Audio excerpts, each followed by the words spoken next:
Hello. Hello, Alicia Allen. It is me, Ron Jones. Hi. Hi.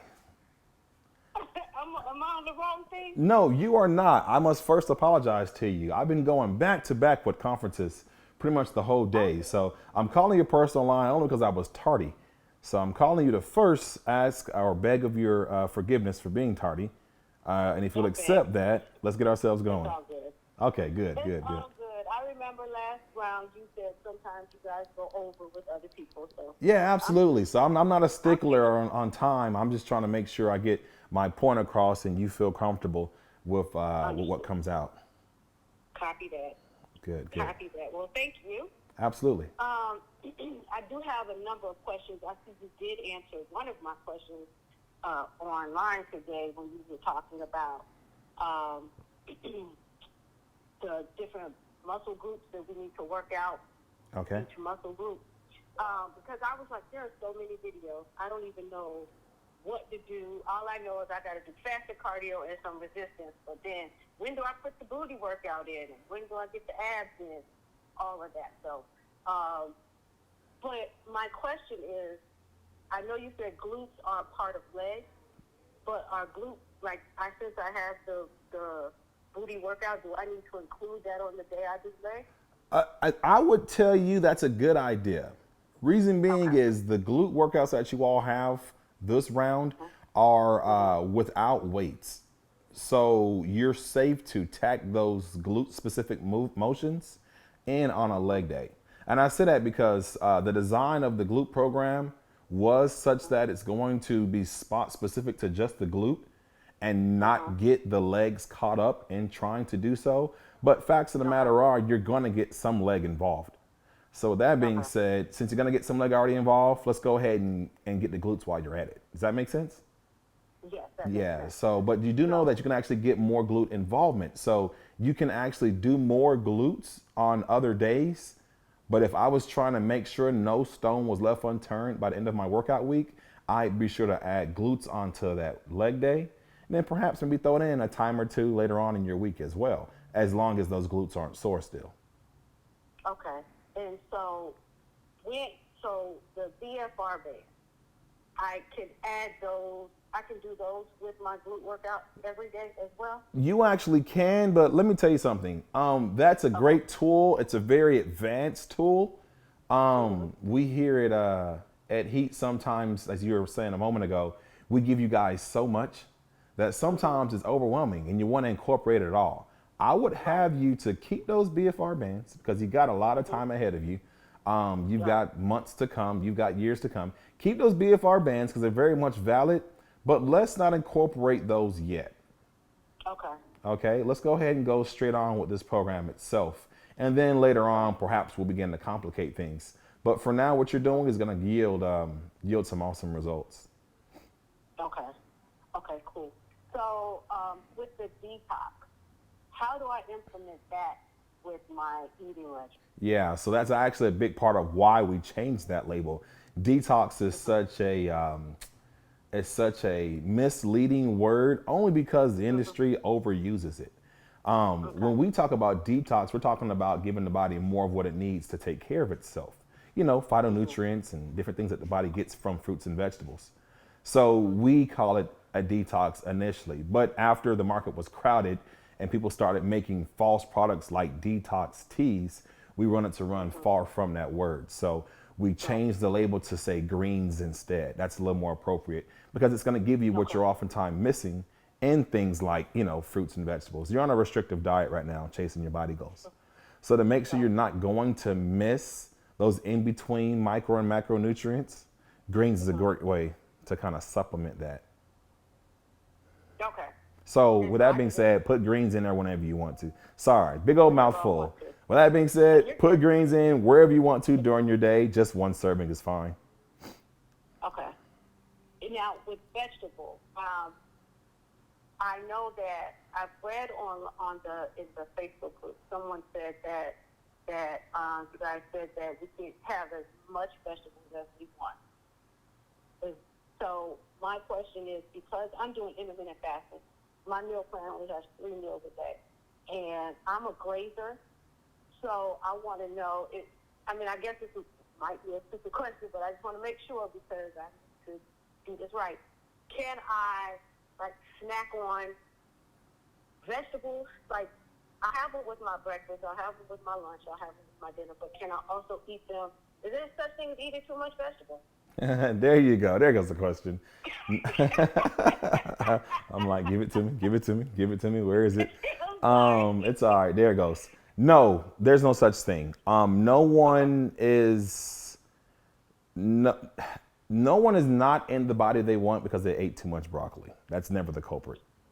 Okay. You know, nor is your physician going to tell you, hey man, slow up on all that baked chicken. You're going to get fat. That's not a thing. People are not in the condition they're in now because they ate too many fruits or vegetables, or they ate a full avocado versus a half avocado.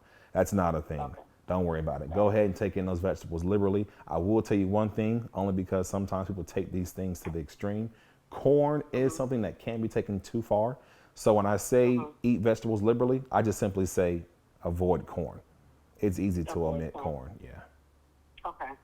All right. Now, since I am eating 3 meals a day, and like I said, I am a grazer, is it okay to split those meals and say, because, for instance, on my meal 2, on my trading day, I'm supposed to be eating 8 ounces of potatoes for meal 2, and then 5 ounces of potatoes for meal 3.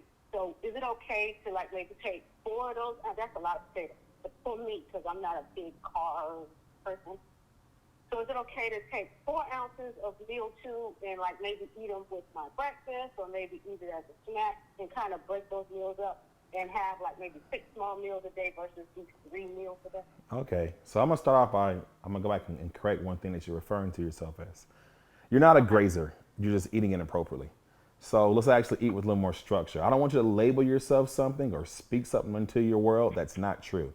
That's like someone saying, I'm a bad eater. Well, no, you're just not eating properly yet, but you're not a bad eater. That's not your title. You're not a grazer, but you're going to now be eating with proper cadence. I would tell you this though, when it comes to the portions that you are eating, it's perfectly fine to break those portions down across time. Just because I told you to eat every 3 to 4 hours doesn't mean you have to eat all your food within that 5-minute section and then wait 3 hours, to do another 5-minute window of eating and then hurry up and wait again 3 hours. You're not hurrying up to wait. So if it's taking you time to eat that, that's perfectly fine. Just make sure you're getting that in. My biggest concern is to make sure you always have protein present in your body. Let me ask you a little side question as well though. How tall are you? What is your weight? And how old are you? Okay, I am 5'3", I am 250, and I am 44. Okay, let me put something into your world here as well. Okay. What is your profession as well? This tells me something. I work in television. In television. Okay, so you have some pretty long hours and you're snatched away from structure, right? Okay. So that being said, I would venture to say you didn't pick up the negative weight that you're carrying by eating too much. Yeah. Is that correct? No, you're absolutely correct. Okay. It's what I'm So eating, with that I'm mindset, not doing things. so with that being considered, while IF is an option for some, the subset by way it is most appropriate for isn't as wide as what we think it is. What I'm telling you is this. You not eating for long periods of time is actually what probably caused you to gain a negative weight. You were going such long periods of time without eating. And then when you did eat, you happen to eat not large portions, but wrong things when you did eat. Right. So let's fix 2 birds. You're actually with 1 stone.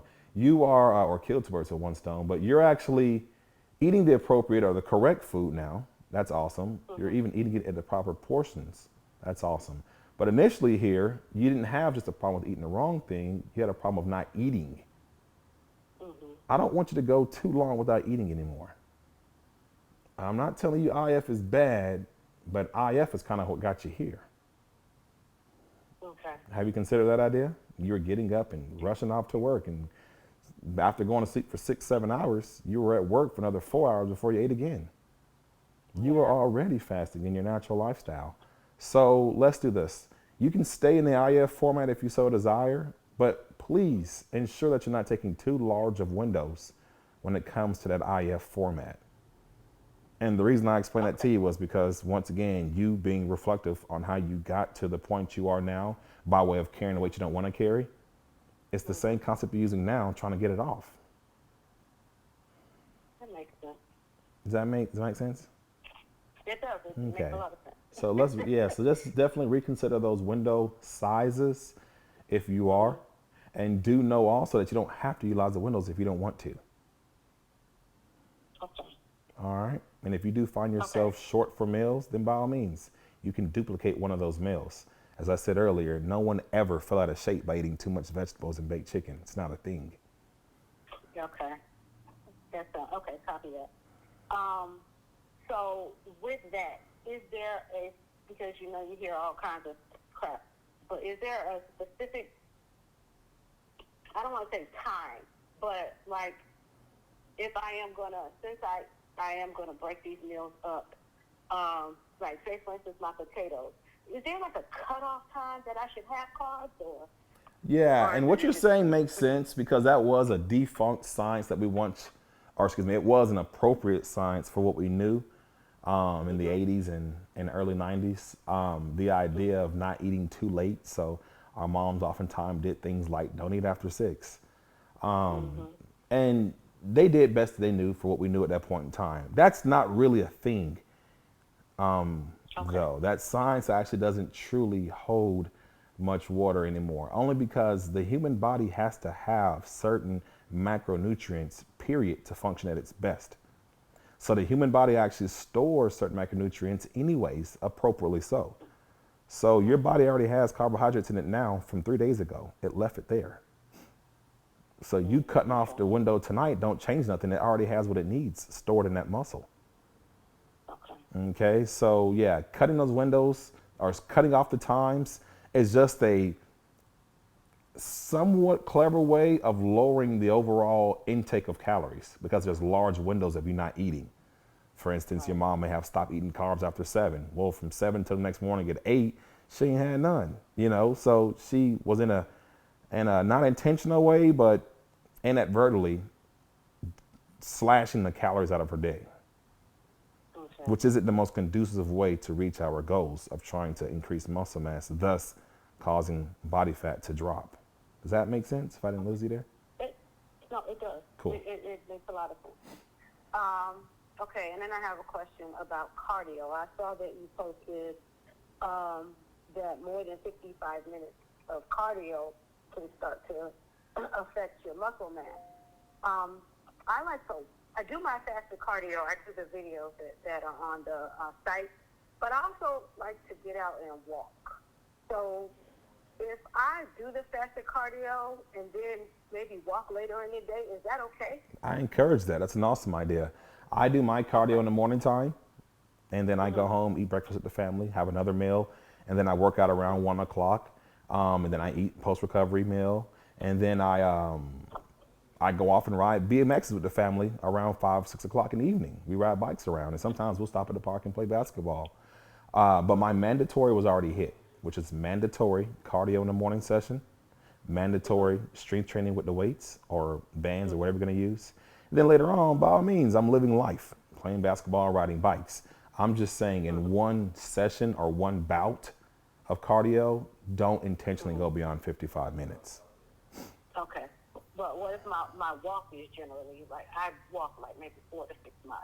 Just leisurely, not anything. Yeah, so that's a leisure walk. That's not really elevating that heart rate. Okay. Remember the math I gave you guys about elevating your heart rate? Your heart rate isn't that high for that casual walk. That's like walking through the mall or walking through Six Flags. That's perfectly fine. Now, if you was running around Six Flags, it'd be a little different. You might get shot actually, but somebody sprinting around Disney World, that's a little different. But nah, casually walking and living life, by all means, do that. That's extra. That's great. Okay. And my final question for you with the video. So I tried the home video for this new round was a lot yesterday. So I went and instead of doing that, I did the band and burn video. for my resistance, because I felt like that I can't do a lot of jumping and a lot of that like burpees and things Perfectly like that. fine. Me neither. Oh, yeah. So is that a good substitute for the home video, the band and burn? It's not a substitute. These are all options you are all supposed to make your appropriate decisions for. I happen to always have access to a gym. Even during the quarantine, my friend had a private gym, so I was still utilizing the gym. If you don't have gym access, all you have are bands at your home, then by all means, use your bands. If you don't have bands or a gym, well, the home workout doesn't require either one of those. So utilize whatever you have at your disposal. Of course, gyms will be always ultimate. That's always king. And then from there, it's going to kind of tear its way down. But you're still getting something done for what's been allotted, or excuse me, available for your new normal, as of now at least. Okay. So, I just wanted to make sure, because I thought that either the home or the gym was the requirement. No, not a requirement at all. No, all those options are there. And just to rewind in our conversation at the very beginning, the confusion that you had, it's actually a good thing from a company standpoint, but it's sometimes a bad thing from a consumer standpoint. Our motto, or our idea, not motto, was to give value by giving you everything you need in a one-stop shop. But sometimes it's overwhelming, just like walking into Walmart. Sometimes it's overwhelming. It's just so much there. And I understand how you open that link sometimes and it's so much there that you're like, man, where do I start? What do I do? I just don't start. So yeah, no, it's actually a good thing. You got a bunch of options there. If someone ever told me they were bored, I'd tell them to give up, because that's not going to happen. It's so many options. This is before you begin to follow our personal live workouts we also have available real time on Instagram. So, so no, definitely so. Understand that we just give you guys more value by giving you more options, just hoping that you'll stay here. Yeah. Well, I will. Okay. I think I will. I think that's all I have. Okay. I think those are all the questions. Yeah, I think you got some good direction and going forward. You know, have an idea of what to channel your efforts at in the next little while. Right. Yeah. Because I don't want to. I realized what I did not do, because I did get some results from the last challenge, but just I was looking at these other people and I was like, well, what am I doing wrong? Yeah, you're not doing anything wrong. Just continue to do all that you know to do, and you'll get an A+ in each one of the categories: cardio, strength training, and recovery. And the more consistently you get an A+, the more results you're going to get. You won't be perfect forever. In fact, some of the winners were perfect for the last 6 weeks, and they might not be perfect the next 6 weeks. Just know, as long as you're living, you've got to apply yourself. Go ahead and apply yourself our way. Yes, understood. Okay, well, thank you. Absolutely. Absolutely. If I have any other questions down the line, or maybe halfway through, I'll check in and if I have some issues. Absolutely. Let's do that then. Okay. I appreciate it. Absolutely. Thank you. You Okay. have a great day. You too. Safe, okay?